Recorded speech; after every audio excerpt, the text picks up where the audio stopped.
Hello, ladies and gentlemen. It's my great pleasure to give this presentation regarding the sustainable electrified transportation and related industries in Australia. This is an overview and perspective on this topic. I'm Dr. Yu Qisong, and my friend Mr. Xingzhao Liu also supported the making of this slide. We are supervised by Professor Ranges at the Monash Deep Earth Energy Research Lab at Monash University. So firstly, let's look at the outline of this presentation. I will start by introduce our team and myself, especially our Deep Earth Energy Research Lab and our esteemed lab leader, Professor Ranges.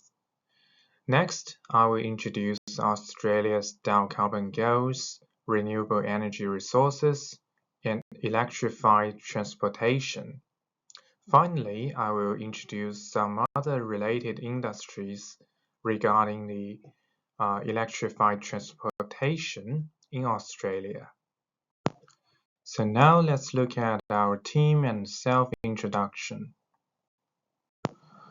I'm Dr. Yu Qisong, holding a PhD in Geomechanics and Geoenergy from Monash University Deep Earth Energy Research Lab, supervised by Professor Ranges and Dr. Bailin Wu and Dr. Bernard Chen. So after getting my PhD degree, I'm now working as a research fellow and teaching associate in the Department of Civil Engineering, Monash University.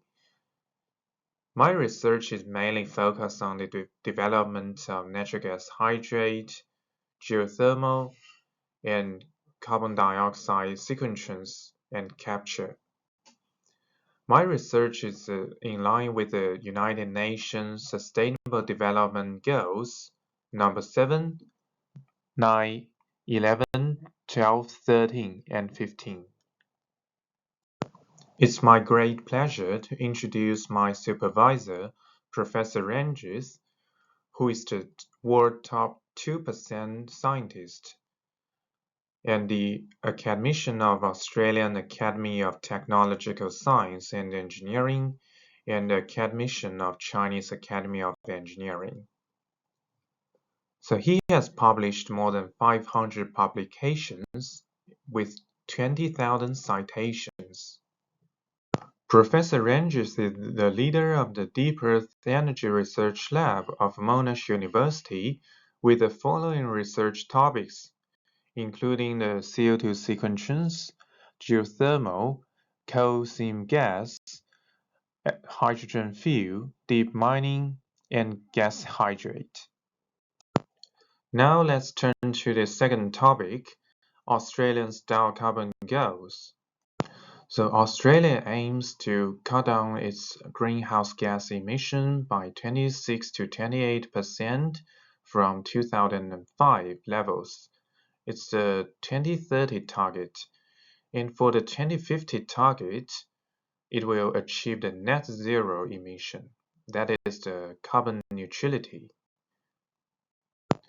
Australia's down carbon pathway is shown in this figure.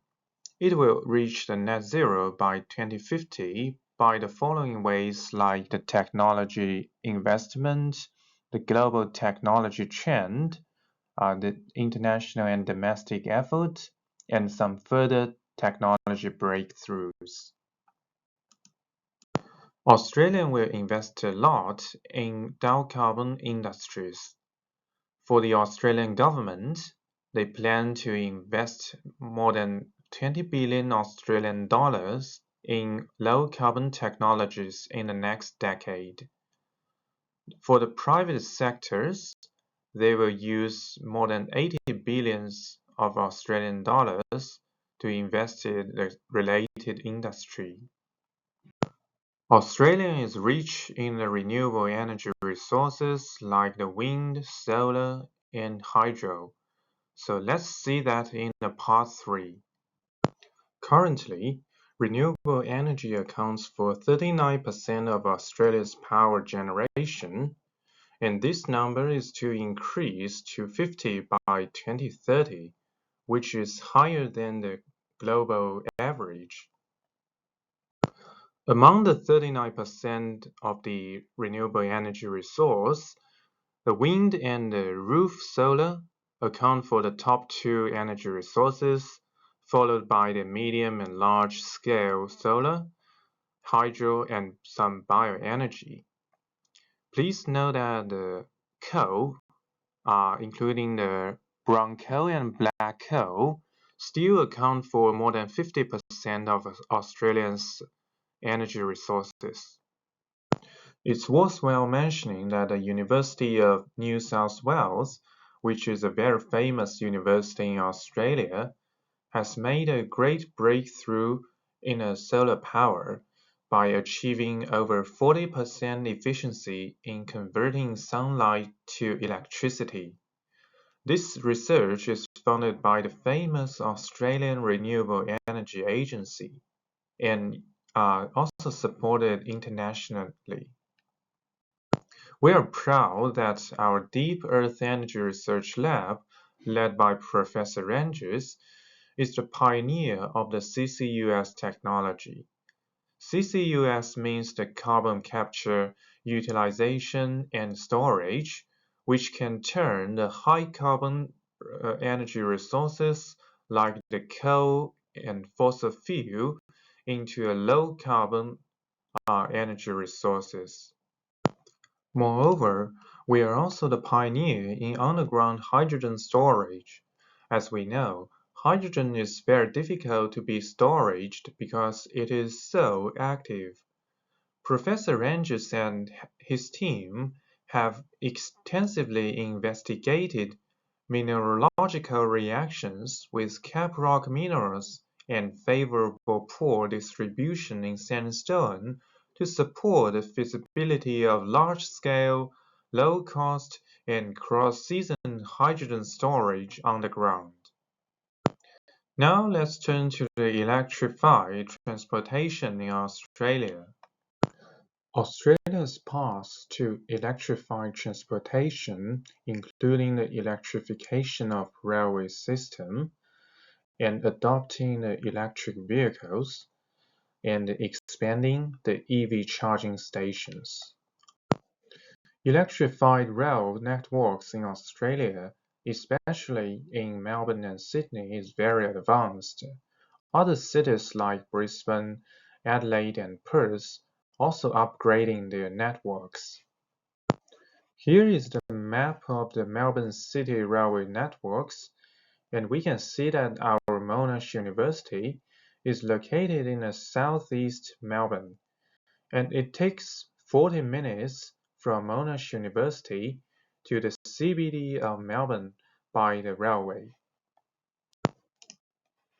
And this is the Sydney City Railways Networks map, and we can see that the CBD is located here. Australian policies supporting EV growth, including comprehensive EV subsidies, interest-free loans, exemptions from registration fees, and government investment in charging stations. There is a new technology called a bioelectrofuel innovation. It turns the solar power and some crops finally into the fuel and using the combustion engine or put it in a power station to generate electricity.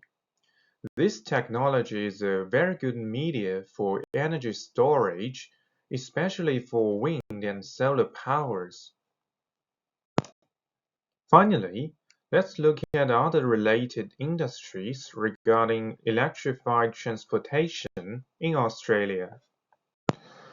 One of the related industry in Australia regarding the electrified transportation is Australia's lithium and uranium mining.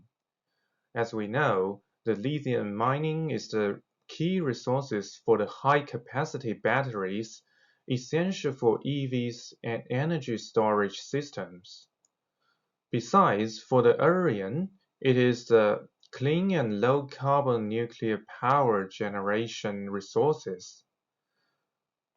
For the in-situ leaching, using the silent cracking explosive agents developed by our Professor Ranges at Monash University, is a new kind of technology to develop the deep earth mining. It's a revolutionary technology that can support the sustainable development of lithium and uranium mining. Here is the global lithium production worldwide, and we can see that Australia produced more than 50% of the world lithium. And as I mentioned, the in-situ leaching technology is a revolutionary approach to develop lithium, rare earth elements, and uranium deep underground, leading by Professor Ranges. So the benefit of this technology is it can preventing the surface environment degradation and also significantly enhance the deep mining efficiency. Here is the end of this presentation. Welcome any comments and advice on this interesting topic. Thanks for listening.